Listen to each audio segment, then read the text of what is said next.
ऋषि मुनियों ने खून पसीना एक करके जगत की आसक्ति से छुड़ाने की कोशिश की है।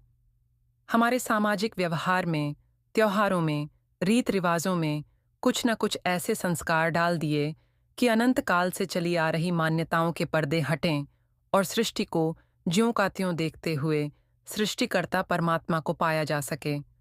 उनके प्रति कृतज्ञता व्यक्त करने के लिए आर्षियों का पूजन करना चाहिए, आर्षिरण से मुक्त होने का प्रयत्न करना चाहिए।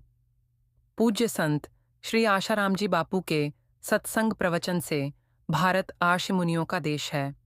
इस देश में आर्षियों की जीवन प्रणाली का और आर्षियों के ज्ञान का अभी भी इतना प्रभाव है कि उनके ज्ञान के अनुसार जीवन जीने वाले लोग शुद्ध, सात्विक, पवित्र व्यवहार में भी सफल हो जाते हैं और परमार्थ में भी पूर्ण सफलता प्राप्त करते हैं।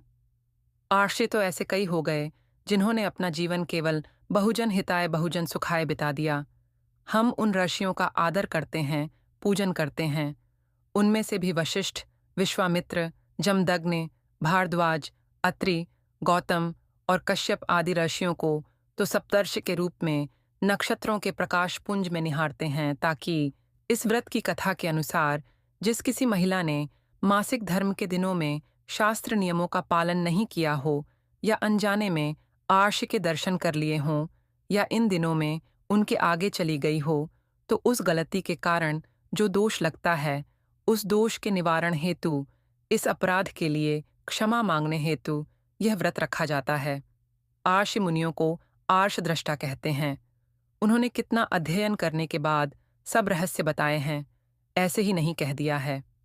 अभी भी आप अनुभव कर सकते हैं कि जिन दिनों घर की महिलाएं मासिक धर्म में होती हैं, उन दिनों में प्रायः आपका मन उतना प्रसन्न और उन्नत नहीं रहता जितना और दिनों में रहता है। जिन घरों में शास्त्रोक्त नियमों का पालन होता है, लोग कुछ संयम से जीते हैं, उन घरों में तेजस्वी संतानें पैदा होती हैं। व्रत विधि।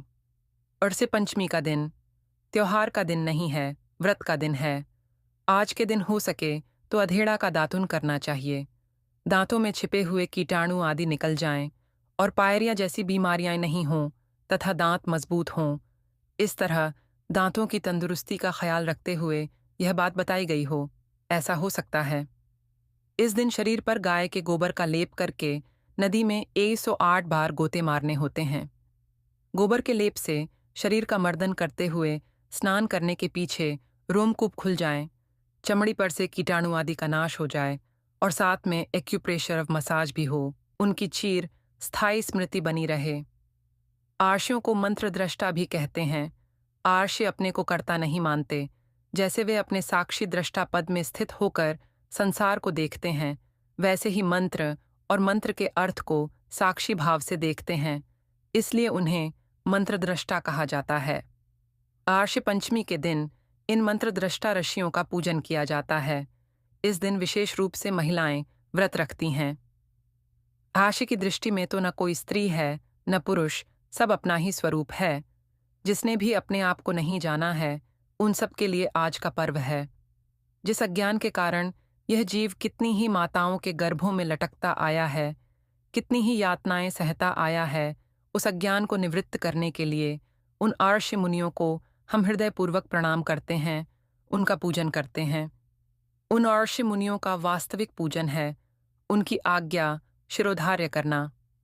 वे तो चाहते हैं देवो भूत्वा देवम यजेत, उनकी चीर स्थायी स्मृति बनी रहे। आर्षियों को मंत्रद्रष्टा भी कहते हैं।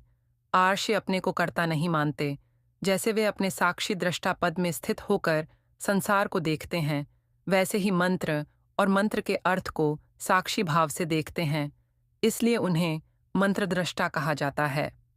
आर्षि पंचमी के दिन इन मंत्रद्रष्टा ऋषियों का पूजन किया जाता है। इस दिन विशेष रूप से महिलाएं व्रत रखती हैं। आर्षि की दृष्टि में तो न कोई स्त्री है, न पुरुष, सब अपना ही स्वरूप है। जिसने भी अपने आप को नहीं जाना है, उन सब के लिए आज का पर्व है। जिस अज्ञान के कारण यह जीव कितनी ही माताओं के गर्भों में लटकता आया है, कितनी ही यातनाएं सहता आया है, उस अज्ञान को निवृत्त करने के लिए उन आर्षि मुनियों को हम हृदयपूर्वक प्रणाम करते हैं, उनका पूजन करते हैं। उन आर्षि मुनियों का वास्तविक पूजन है उनकी आज्ञा शिरोधार्य करना। वे तो चाहते हैं देवो भूत्वा देवम यजेत,